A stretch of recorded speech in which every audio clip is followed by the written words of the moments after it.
আপনারা যে সিদ্ধান্ত নেবেন সেটাই চূড়ান্ত। আরো একটা বিষয় আপনারা জানতে পাচ্ছি, আউটডোর শুটে নিরাপত্তা নিয়ে একটা ইস্যু থাকেই, যেটা হয়তো অনেকদিন ধরে কেউ বলেনি। তোমরা কতটা সেফ ফিল করতে এবং তোমরা কি এরকম কখনো টুকটাকগুলো সম্মুখীন হয়েছে?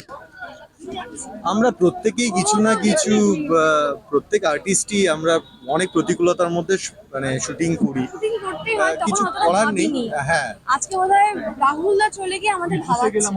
সত্যি তাই। আর অনেকে বলছে যে নিজেদের নিরাপত্তা নিজেদেরই নিতে হবে, কথাটা একেবারেই ভুল। এটা তো টিম ওয়ার্ক।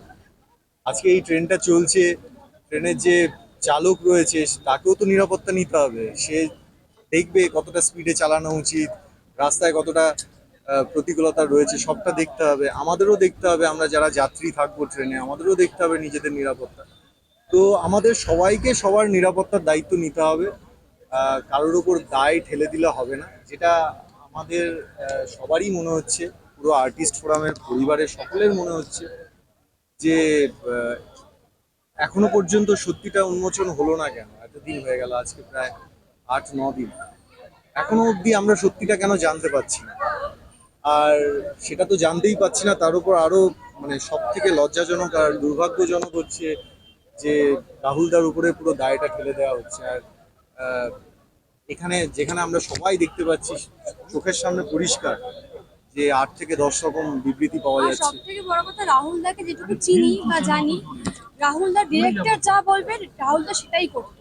রাহুলদা যথেষ্ট সিনিয়র, আমাদের থেকে যথেষ্ট সিনিয়র। আর দক্ষতার দিক থেকে তো বলার কোনো স্পর্ধাই নেই আমার অন্তত। এতটুকু বলতে পারি যে মানে এত সিনিয়র হয়েও ফ্লোরে বসে থাকা, ডিরেক্টর যেটা বলা সেটা পাই টু পাই মেনে চলা, সেটা করেছেন।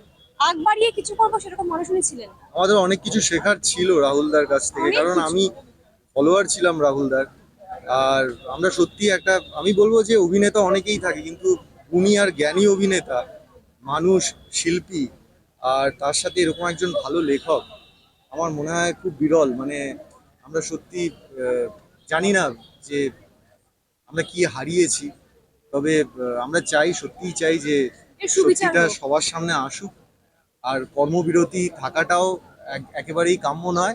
কিন্তু যতদিন পর্যন্ত না আমাদের সেফটি, আমাদের সুরক্ষার একটা নিশ্চয়তা আমরা পাচ্ছি, ততদিন অবধি আমার মনে হয় আমাদের সত্যি কারোর কাজ করা উচিত না। আচ্ছা, অনেকেই মুখ খুলতে ভয় পাচ্ছিলেন, যে যারা এখন মুখ খুলছেন যে অমুক তো ঘটেছে, তবে তারা বলছেন যে আমরা তো তখন বলতে পেরেছি, আমরাও তো অনেক কিছু মধ্যে দিয়ে গেছি কিন্তু বলতে পারিনি, কাজের একটা অনিশ্চয়তা, সেই যে ভয় একটা থেকে গিয়েছিল।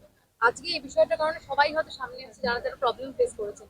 এই বিষয়গুলো নিয়ে কি বলতে, এই যে একটা ভয়, কাজের ভয়, সেটার সত্যি জন্য কথা। আজকে রাহুলদা আমাদেরকে, আমাদের সকলের চোখ খুলে দিয়ে চলে গেল। মানে ডেফিনেটলি তুমি যেটা বলছো যে ভয় তো একটা থাকেই, হয়তো কারণ একটা ইন্ডাস্ট্রিতে তো তোমরা সবাই জানো যে বেশি কথা বললে মানে একদম তাকে ব্ল্যাক চেপে লিস্টেড দেওয়া হয়ে যাওয়া হয়। হয়।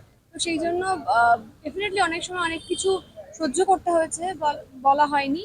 আম, কিন্তু ঠিক আছে, মানে আমরা তো অতটা ফেস করিনি। আজকে যেটা রাহুলদার সঙ্গে হয়েছে, তার সত্যতা আমরা কেউ জানি না, সত্যি কি হয়েছে।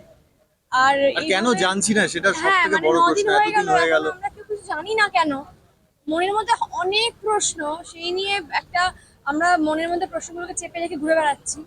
তো এটা মানা যাচ্ছে না, যতক্ষণ না সেইটা ক্লিয়ার হচ্ছে ততক্ষণ কিছুই বলা সম্ভব আর না। আমার কথা যদি বলো, আমার, তোমরা অনেকেই জানো যে আমার একটা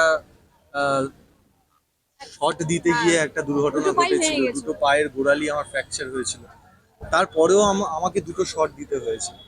তো আমাদের ইন্ডাস্ট্রিতে না, মানে সাধারণ মানুষ অনেকেই জানেন, আবার অনেকেই জানেন না, আমরা অনেক প্রতিকূল পরিস্থিতিতে কাজ করি। আর এমন আমাদের আমার ক্ষেত্রে ইন্ডাস্ট্রিতে এমন একটা, হয়েছে, ডেঙ্গু হয়েছে, আমাকে হসপিটালে অ্যাডমিট, বেরিয়ে গিয়ে সেখান আমাকে শুট থেকে করতে এসে হয়েছে। শট দিতে হয়েছে। তো ওই একটা কথা প্রচলিত আছে আমাদের এখানে ইন্ডাস্ট্রিতে যে হয়ে যাবে হয়ে যাবে, ও কোনো ব্যাপার না, হয়ে যাবে। এই হয়ে যাবেটা এত ক্যাজুয়ালি নেয়া, আর যার জন্য হয়তো আজকে জানি না রাহুলদাকে আমরা হারালাম। তো এই হয়ে যাবেটা বন্ধ করতে হবে। ম্যাজিক মোমেন্টস সঙ্গে তোমাদের কাজের অভিজ্ঞতা তো একটু বলো। না, আমরা আমার আমরা সাথে এখনো কোনো কোনো কাজ কাজের করিনি ম্যাজিক অভিজ্ঞতা নেই। মোমেন্টস। এমনি কোনো প্রজেক্ট বা কোনো না, না, না। এখনো পর্যন্ত কোনো কাজ করা হয়নি।